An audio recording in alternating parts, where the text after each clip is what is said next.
Bon, j'ai une gueule de merde, je sais ce que vous allez dire. Ma copine m'a dit que je ressemblais à Voldemort. À Voldemort, mon frérot, il n'y a même plus de respect dans cette putain de baraque. Je me suis rasé, je me suis malheureusement coupé les poils, donc j'ai dû un peu tout couper pour ne pas paraître comme un golemon. Et je suis crevé parce que j'ai enchaîné une grosse journée de boulot hier, plus un montage aujourd'hui. Mais je suis très content de faire la vidéo spoiler du chapitre 1118 de One Piece où Oda se fout peut-être de notre gueule, hein. Chacun va interpréter les éléments que je vais vous donner concernant le chapitre de cette semaine, mais en tout cas ça va faire réagir, il y a des choses à dire. Très content de ne plus avoir cette suite de chapitres concernant les révélations du Dr Vegapunk qui n'en sont pas à mon sens. Ça fait 4 semaines qu'on est dessus, depuis 4 semaines de pause, ça fait donc presque 2 mois. On est sur ça et on n'a absolument rien appris. Donc moi je suis très content de reprendre l'aventure, de voir le dénouement du climax d'X-Hit. Bien sûr, si tu aimes ce genre de vidéo, mon frérot, n'hésite pas à t'abonner, ça fait toujours plaisir d'avoir ton soutien et de pourquoi pas mettre la petite cloche, comme ça tu reçois directement une notification pour avoir tes spoilers préférés un mardi, parce que je suis le spoiler Jackson, le seul et l'unique qui te spoilera le One Piece un mardi. Le chapitre va sur la défaite de ce robot géant qui a coulé directement dans l'eau après l'attaque des doyens. On n'en a pas parlé suffisamment sur ce pétard mouillé qu'est le robot. Bien sûr, il a été développé depuis le début de l'arc X-Hid. On lui a même donné un passé il y a 200 ans. Il est monté sur Marie-Joas Terre Sainte pour ce pétard. Finally, il n'a servi à rien. Il se fait one-shot en une seule attaque. Mais c'est pas grave, les 5 doyens se séparent donc pour continuer leur mission, et leur cible numéro 1, c'est les 2 Vegapunk restants, Atlas et Edison. Ils vont essayer de les tuer. Le but, à mon avis, c'est de zégouiller l'intégralité des Vegapunk. Est-ce que l'équipage va finalement réussir à en sauver un, à en ramener un dans l'équipe qui potentiellement pourra être une menace dans la marine s'il peut se connecter encore avec le Punk Record, mon frérot?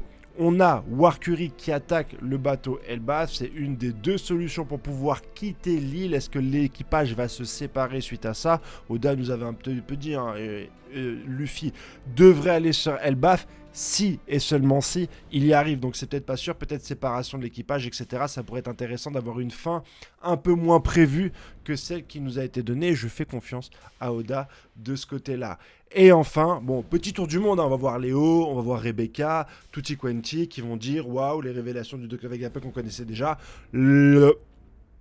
Moi, si j'ai le somme de personnes, t'aimes ou t'aimes pas les révélations du Dr Vegapunk, ça te regarde. C'est ta vida, tu fais ce que tu veux. Mais ceux qui disent non, c'est logique, les révélations ne sont pas pour nous, elles sont pour les habitants du monde de One Piece. C'est les habitants du monde de One Piece qui lisent le Jump?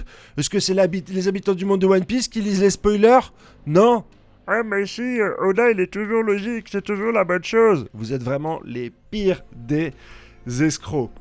La grosse révélation qu'on va voir bien sûr dans ce chapitre, les frérots, et on va revoir, il y a tellement de choses dans cet arc X-Hit que finalement Oda nous rattrape sur des anciennes théories que j'avais faites, et je vous l'avais dit que potentiellement elle pourrait se transformer en Nika, que Luffy c'était peut-être pas Nika, etc. La puissance de ce fruit du démon qui est lié à l'imagination, j'en avais fait des vidéos sur la place de l'imagination dans One Piece, je vous mettrai directement le lien en description et après cette vidéo pour que vous puissiez la regarder. Il y a une très forte corrélation depuis le début de l'œuvre entre les ambitions des personnages, leurs rêves et les caractéristiques de leur fruit du démon. Et là, on a un deuxième Nika qui apparaît puisque Jawar Liboni se transforme en Nika. Même si c'est un peu abrupt, on a quand même un gros développement de ce personnage, notamment à travers le flashback de Kuma. Je ne pensais pas du tout que Oda allait développer ce supernova quand j'ai vu la liste des supernovas, mais voilà, on est dans un monde où il y a 2 Nika. Est-ce que ça arrive à l'époque? Est-ce que ça arrive maintenant? Est-ce que ça peut arriver autre part? Jusqu'où la frontière des fruits du démon va-t-elle aller? Là, on est complètement dans autre chose, même si beaucoup de gens me disent oui, mais c'est normal, elle a un fruit qui te permet de... si tu imagines quelque chose... Ok, mais on est très loin du pouvoir des âges qu'elle semblait posséder au début. On est dans un contrôle total de l'imagination. Finalement, sky is the limit. Les fruits du démon ne sont que l'imagination des hommes qui ont voulu se surpasser. Échec au roi, 6-0, 6-0. Est-ce qu'on va aller vers un débridage des pouvoirs de l'intégralité des possesseurs du fruit du démon? Voilà.